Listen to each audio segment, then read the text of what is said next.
Hello and welcome everybody out there. Welcome to my channel. In this video, I'll be giving some tips and tricks for new players in Grow a Garden Roblox. As we all know, it may be difficult to progress for a new player as they don't know what their seeds to buy or what to do overall.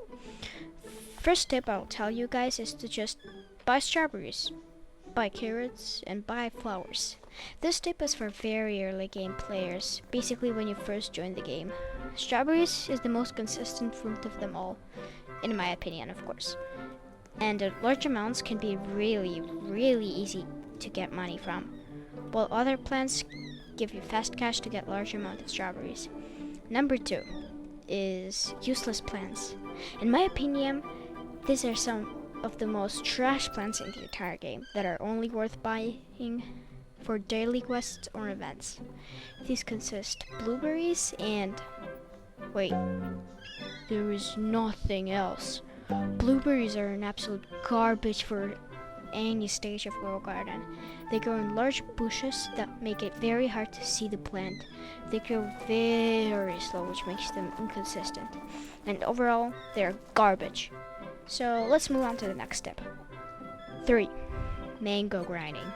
This tip is for players that are a bit advanced in the game, when they have a pretty expensive plant, like a coconut, and they are ready to make real money.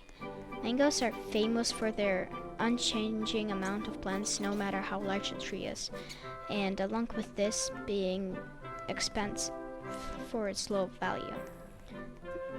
Mango is how I made a lot of money in Grow a Garden, and is how I recommend progressing in the game. Additional tip I may give is plants I recommend buying are bamboo.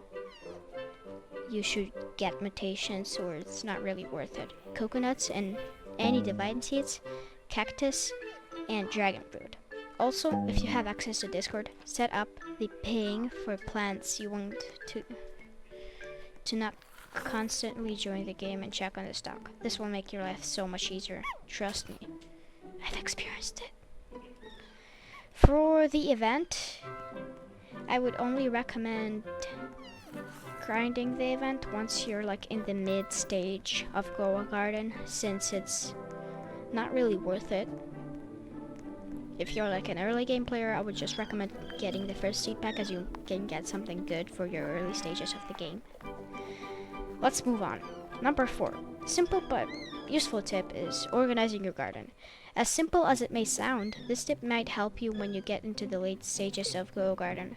I would consider someone a late stage player once they hit like 100 middle shekels or more, and save your money and space. This simple method to organize it is to keep your plants close together, as I did right here. This has like 50 strawberries in there, but it's really close together so it doesn't take up a lot of space, and it's good for me when I try to do quests. And sorting them by expensive / type of plant you're planting. This side is for more expensive plants that I constantly sell to get a lot of money, and this side is for less expensive plants that I just get for the moonlit rotation and to grind the event. I also sort them by type of plant it is. I here have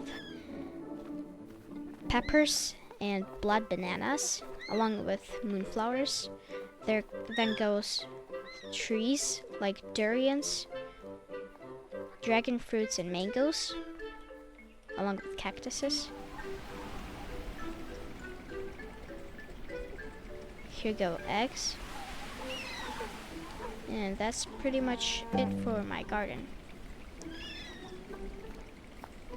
Number 5. Next tip you should probably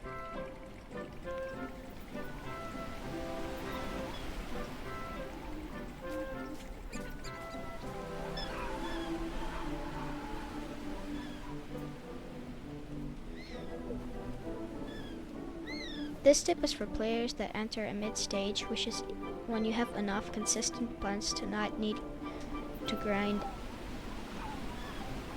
single-use plants like carrots to progress. You should always join for any weather events or night events to get mutations on your plants, which can let you to getting millions if not billions from one plant. Number 6. My last tip would be to be on the lookout for any harmless glitches that may give you some extra income from your plants, making you join the right game player party. 500 million plus shekels with a consistent income to keep up your balance is when I consider a player a Laker game party. This is all the tips I have for this video.